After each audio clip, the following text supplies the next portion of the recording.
Bonjour, dans cette vidéo, je vais vous montrer comment vous pourrez ouvrir votre manette Xbox pour faire le nettoyage, le remplacement ou la réparation de certains objets. La manette Xbox 360 ne fonctionne pas avec ce tutoriel.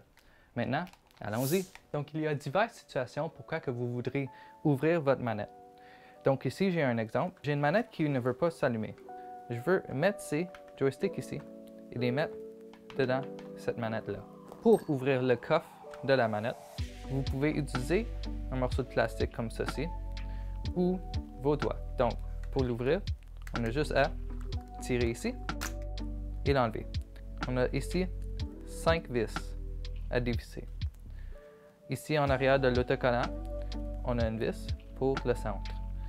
Si vous avez une garantie pour votre manette, si vous percez cet autocollant, votre garantie n'est plus valide. Donc, faites juste faire ça si vous ne voulez plus avoir de garantie ou qu'il n'en reste plus pour votre manette. Donc, la prochaine étape, on a besoin de dévisser tout ceci. Donc, on a besoin d'une vis Torx 8 sécurité. Donc, il y a un trou pour être capable de rentrer dedans les vis qui ont une petite pin qui sort. Pour desserrer les vis, on va suivre un ordre spécifique pour minimiser le risque d'endommager la manette. On va commencer avec la vis en haut à gauche, en bas à droite, en haut à droite, en bas à gauche et le centre.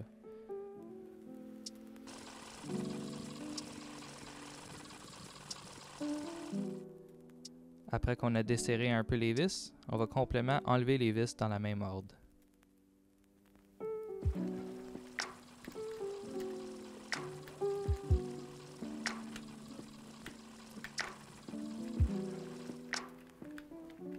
Ça se peut que vous avez la difficulté à enlever vos vis. Donc, vous pouvez utiliser un flathead ou juste un outil pour être capable de rentrer en arrière et de enlever vos vis. Là, tu peux enlever le couvert et comme ça, je peux juste enlever mes joysticks. Donc maintenant, on va répéter les étapes avec la manette qu'on veut utiliser. Donc maintenant, on peut exposer l'intérieur de la manette et enlever nos joysticks. Et on peut mettre les joysticks de l'autre manette. Vous pouvez aussi utiliser cette opportunité pour faire le nettoyage de certains morceaux de votre manette qui ne sont pas accessibles. Donc maintenant, on est fini avec le changement des joysticks. On peut remettre les couvercles. Pour assembler la manette, on va suivre la même ordre qu'on a fait pour dévisser la manette, mais on va le faire dans le sens contraire.